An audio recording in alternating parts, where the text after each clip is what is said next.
ഞാനിപ്പോൾ നിൽക്കുന്നത് കുറിഞ്ഞിമലയുടെ അടിവാരത്തുള്ള മുരുകൻ ക്ഷേത്രത്തിലേക്കുള്ള വഴിയിൽ.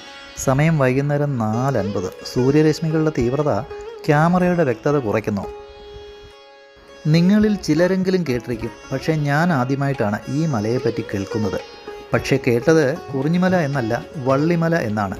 ഇവിടെ വന്നതിന് ശേഷമാണ് കുറിഞ്ഞിമല എന്നൊരു പഴയ പേരുണ്ടായിരുന്നു എന്നറിയുന്നത്. നമസ്കാരം പ്രിയ ഭക്തജനങ്ങളെ, ടെമ്പിൾ വോയേജിൻ്റെ പുതിയൊരു വീഡിയോയിലേക്ക് നിങ്ങൾക്കെല്ലാവർക്കും സ്വാഗതം. സ്ഥലം എവിടെയാണെന്ന് അറിയണ്ടേ? തമിഴ്നാട്ടിലെ വെല്ലൂർ ജില്ലയിലെ കാട്ട്പാടി താലൂക്കിലെ ഒരു വിദൂര ഗ്രാമമാണ് വള്ളിമല. വെല്ലൂരിൽ നിന്നും 25 കിലോമീറ്റർ ദൂരം, റാണിപ്പേട്ടിൽ നിന്നും 18 കിലോമീറ്റർ ദൂരം. പ്രത്യേകത എന്തെന്നാൽ തമിഴ്നാട്ടിലെ എല്ലാ സ്ഥലങ്ങളിലെയും ബോർഡുകൾ തമിഴിൽ എഴുതിയതായിരിക്കും, ചിലപ്പോൾ ഇംഗ്ലീഷിലും. ചെറുതായിട്ട് എഴുതിയാൽ എന്നെപ്പോലുള്ളവർ രക്ഷപ്പെട്ടു.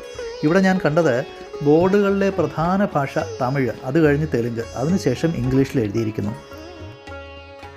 ശ്രദ്ധിച്ചപ്പോൾ മനസ്സിലായത് ഇവിടെ കണ്ട ഭക്തരിൽ അധികവും ആന്ധ്രയിൽ നിന്നും വരുന്നവർ.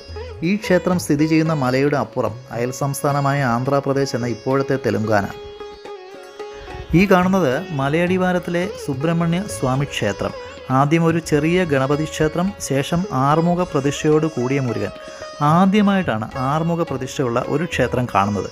അവിടെ പ്രാർത്ഥിച്ച് നിന്നപ്പോൾ പൂജാരി പറഞ്ഞു പ്രധാന ക്ഷേത്രം മലമുകളിലാണ്, 6:30 ക്ഷേത്രം അടയ്ക്കും എന്ന്. തമിഴിലാണ് പറഞ്ഞതെങ്കിലും പെട്ടെന്ന് വിട്ടോളാനാണ് എന്ന് മനസ്സിലായി. വള്ളിമലയിലേക്കുള്ള പടികയറ്റം ഇവിടെ തുടങ്ങുന്നു. ഈ പടികളും കയറി വലിയ ഒരു ക്ഷേത്രക്കുളത്തിൻ്റെ അരികിലുള്ള വഴിയിലൂടെ മുമ്പോട്ട്. ഈ കാണുന്നത് ശരവണപ്പൊയ്ക എന്നറിയപ്പെടുന്ന ക്ഷേത്രക്കുളം. തണുപ്പ് കാലാവസ്ഥയിലും ചൂടുവെള്ളം ഉള്ള കുളം. ധാരാളം പേർ മല കയറാൻ വരുന്നു.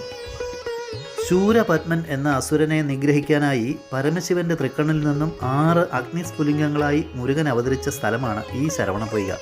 അന്നൊരു വൈകാശി വിശാഖം ആയിരുന്നു. ഇടവമാസത്തിലെ പൗർണമിയിൽ വിശാഖം നക്ഷത്രം ചേർന്ന് വരുന്ന ദിവസം, ഭഗവാൻ മുരുകൻ്റെ ജന്മദിനമായി നമ്മൾ ആചരിക്കുന്ന ദിവസം. അന്നത്തെ ശരവണപ്പൊയ്ക ഒരുപക്ഷെ ഇങ്ങനെ ആയിരുന്നിരിക്കില്ല. ശരവണപ്പൊയ്കയുടെ എതിർവശത്തുള്ള അതിവിശാലമായ പാർക്കിംഗ് ഗ്രൗണ്ട്.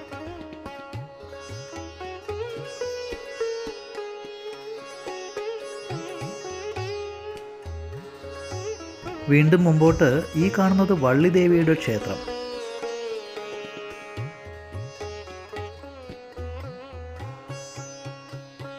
സൂര്യാസ്തമനത്തിന് മുമ്പുള്ള സൂര്യരശ്മിയുടെ തീവ്രത ക്യാമറയിൽ നിങ്ങൾക്ക് കാണാം.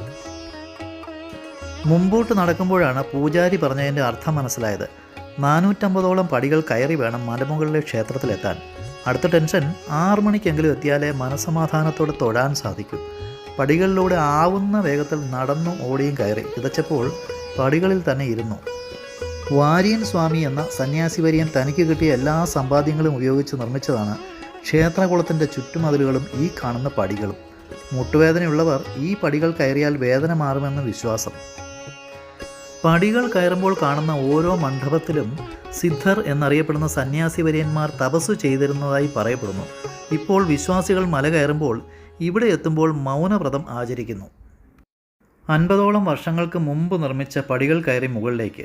അതിനു മുമ്പുള്ള പഴയ ഒരു വഴി മലമുകളിലേക്ക് മറ്റൊരു വശത്തുകൂടി ഉണ്ട് എന്നറിയുന്നു.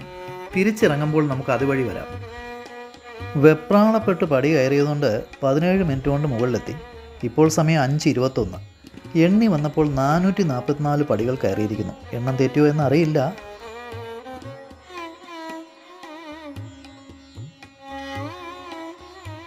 ആയിരത്തി 200 വർഷങ്ങൾക്ക് മുമ്പ് ഒരു പാറ തുരന്നുണ്ടാക്കിയ ക്ഷേത്രം.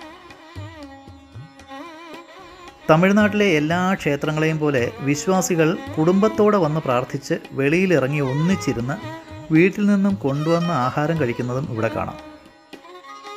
2000 വർഷങ്ങൾക്ക് മുമ്പ് ജൈന സന്യാസികൾ താമസിച്ചിരുന്ന സ്ഥലം. അതിനു മുമ്പ് സിദ്ധറുകൾ താമസിച്ചിരുന്ന സ്ഥലം. ഒരു മഹർഷിയുടെ ദിവ്യദൃഷ്ടി പതിഞ്ഞ കാരണം ഒരു മാനിൻ്റെ ഉദരത്തിൽ ജന്മമെടുത്ത് പിറന്നതാണ് വള്ളി എന്ന് പറയപ്പെടുന്നു. വേട രാജാവായിരുന്ന നമ്പിരാജൻ എന്ന രാജാവാണ് പിന്നീട് വള്ളിയെ വളർത്തിയത് എന്നും പറയപ്പെടുന്നു. ഭഗവാൻ മുരുകൻ്റെ ഭക്തിമാരിൽ ഒരാളായ വള്ളി ജനിച്ചു വളർന്ന സ്ഥലം, അതുകൊണ്ട് മാത്രം വള്ളിമല എന്നറിയപ്പെടുന്ന സ്ഥലം. വേടവേഷത്തിൽ ഇവിടെ എത്തിയ ഭഗവാൻ മുരുകൻ വള്ളിയെ കണ്ട് ഇഷ്ടപ്പെട്ട് സ്നേഹിച്ചു എന്നും പിന്നീട് ഇവിടെ നിന്നും തിരുത്തണിയിൽ കൊണ്ടുപോയി വിവാഹം കഴിച്ചു എന്നുമാണ് ഐതിഹ്യം. വള്ളിയുടെ വളർത്തുപിതാവായ നമ്പിരാജൻ്റെ ആഗ്രഹപ്രകാരം മുരുകൻ വള്ളി ദമ്പതികളുടെ വിവാഹശേഷമുള്ള ജീവിതം ഇവിടെയായിരുന്നു എന്നും പറയപ്പെടുന്നു.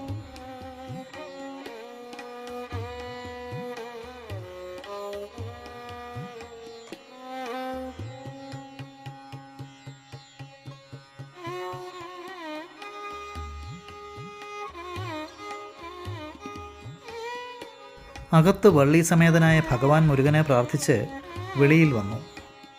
ഒരു ഗുഹാക്ഷേത്രം എന്ന് വേണമെങ്കിൽ പറയാം. എനിക്കറിയാവുന്ന ഗുഹ പ്രകൃതി നിർമ്മിതവും ഇവിടെ കാണുന്നത് മനുഷ്യനിർമ്മിതവും എന്നതാണ് വ്യത്യാസം.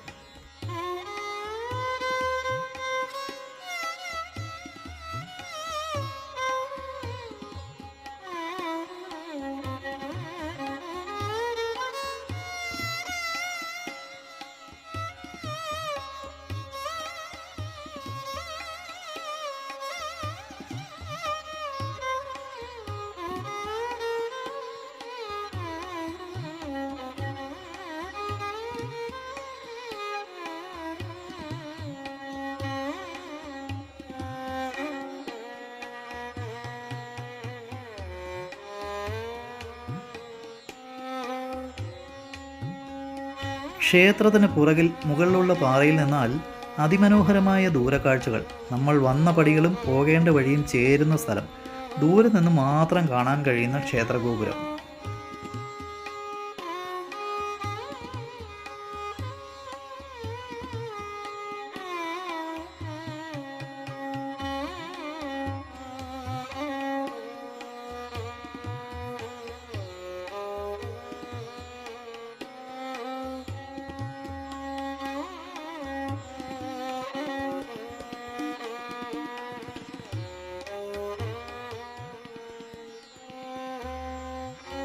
ക്ഷേത്രത്തിലേക്ക് നമ്മൾ കയറി വന്ന പടികൾ നിർമ്മിക്കുന്നതിന് മുമ്പ് ഭക്തർ സഞ്ചരിച്ചിരുന്ന ഈ വഴിയിലൂടെ നമുക്ക് തിരികെ പോകാം. നമ്മൾ കയറി വന്ന പടികളേക്കാൾ മനോഹരമായി നിർമ്മിച്ച നടപ്പാത. രണ്ട് വശവും കാടും ഭീമാകാരമായ പാറകളും. സച്ചിദാനന്ദ സ്വാമി എന്ന സന്യാസി തിരുവണ്ണാമലയിൽ നിന്നും വള്ളിമലയിലേക്ക് താമസം മാറുന്നു. അദ്ദേഹത്തെ കാണാൻ ധാരാളം വിശ്വാസികൾ ഇവിടേക്ക് വരുന്നു. സാവധാനത്തിൽ സ്വാമിയെ കാണാൻ വന്ന ഭക്തരിലൂടെ വള്ളിമലയും മുരുകൻ ക്ഷേത്രവും പ്രശസ്തമാകുന്നു. 1950 സച്ചിദാനന്ദ സ്വാമി ഇവിടെ ജീവസമാധിയായി. മലമുകളിലെ ആശ്രമത്തിൽ കയറാൻ സാധിച്ചില്ല. 6:30 മണിക്ക് മുമ്പ് മലയിറങ്ങണം.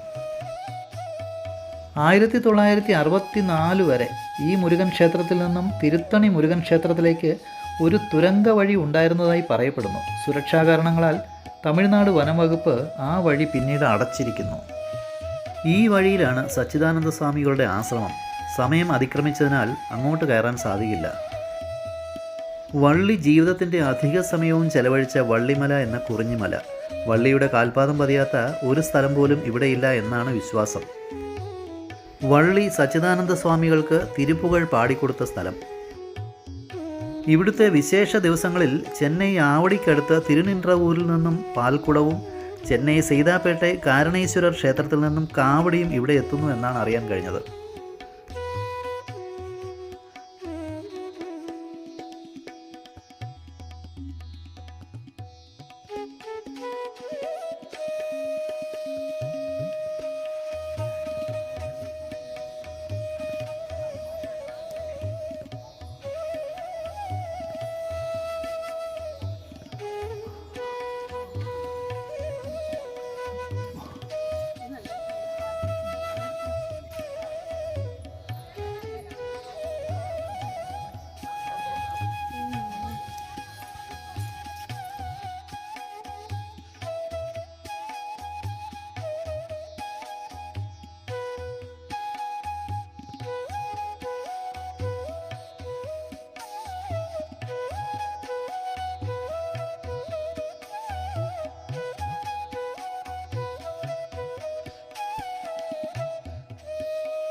ഈ കൽമണ്ഡപത്തിൽ മുമ്പ് ഒരു ശിവലിംഗം പൂജിച്ചിരുന്നതിൻ്റെ ലക്ഷണങ്ങൾ കാണാം.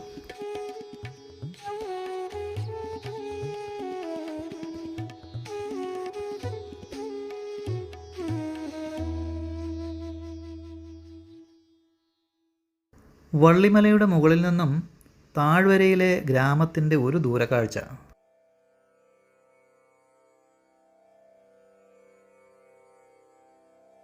ചെറിയ കൽമണ്ഡപങ്ങൾ വേറെയും കാണാം. പക്ഷേ അതിൽ പ്രതിഷ്ഠകളൊന്നുമില്ല. മുമ്പ് ഉണ്ടായിരുന്നോ എന്നറിയാൻ ഇവിടെ ആരോടും ചോദിക്കാനും സാധിക്കുന്നില്ല.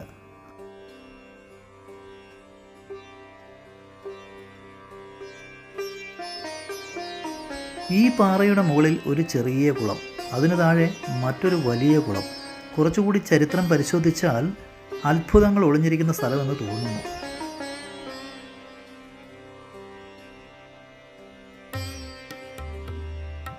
പേടികൊണ്ടാണ് ചെങ്കുത്തായ പാറയിൽ കൊത്തിയുണ്ടാക്കിയ പടികളിലൂടെ സൂക്ഷിച്ചു നോക്കി താഴേക്കിറങ്ങി. എത്തിച്ചേരുന്നത് വലിയ കുളത്തിൻ്റെ കരയിൽ. വെള്ളമില്ല എന്ന് തോന്നുന്നു. നിറയെ പുല്ലും കാടും വളർന്നിരിക്കുന്നു.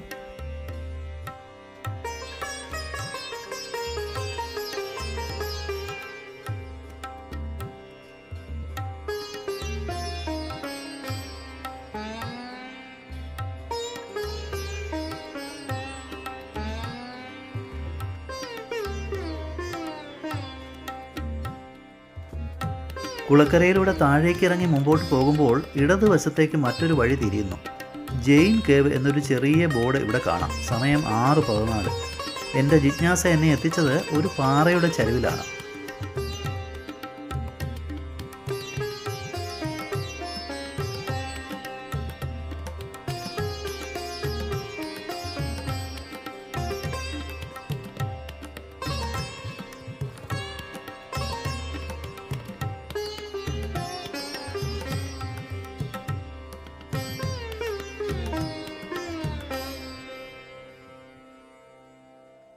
രണ്ടായിരത്തിലധികം വർഷം പഴയത് എന്ന് കൃത്യമായ കാലഘട്ടം പറയാത്ത ഒരു ജൈനക്ഷേത്രത്തിൻ്റെ ലക്ഷണങ്ങൾ ഇവിടെ കാണാം.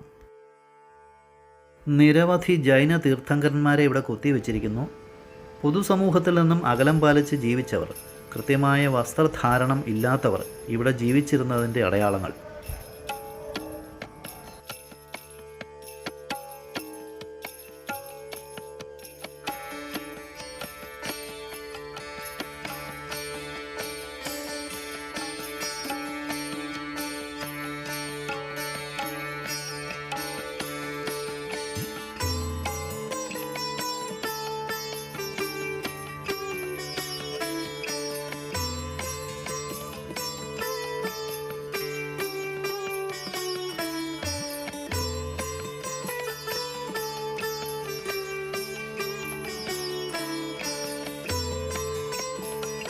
ആർക്കിയോളജിക്കൽ സർവേയുടെ കീഴിലുള്ള ഇവിടെ കമ്പിവേലികൾ കെട്ടി വൃത്തിയായി സംരക്ഷിച്ചു വരുന്നു. വസ്തുതകൾ അറിയാൻ സഹായിക്കാൻ ആരുമില്ലാത്ത സ്ഥലം.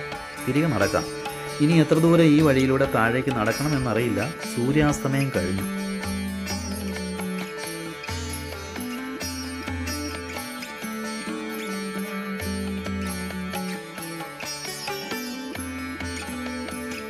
പഴയ കാട്ടുവഴി ഇന്ന് കല്ലുകൾ പാകി മനോഹരമായ ഒരു നടപ്പാതയാക്കിയിരിക്കുന്നു.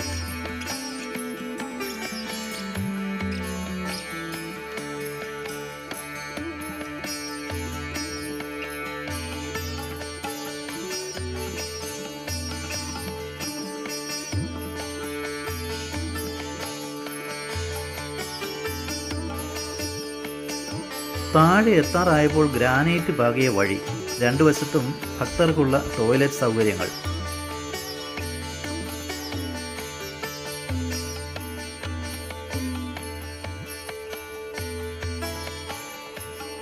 ഈ കാണുന്നത് വഴിപാടായി തലമുണ്ഡനം ചെയ്യുന്ന സ്ഥലം.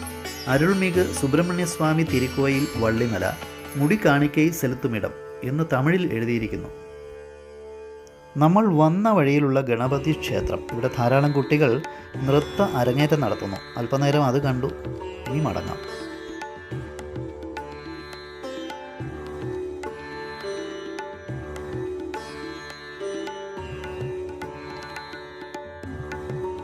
വള്ളി ജനിച്ചു വളർന്ന സ്ഥലം. വള്ളിയും മുരുകനും സ്നേഹിച്ച് വിവാഹശേഷം ഒന്നിച്ച് ജീവിച്ചത് എന്ന് പറയപ്പെടുന്ന വള്ളിമലയും താഴ്വരകളും അത്ഭുതത്തോടെ ആശ്ചര്യത്തോടെ മാത്രം കണ്ടു മടങ്ങുന്നു.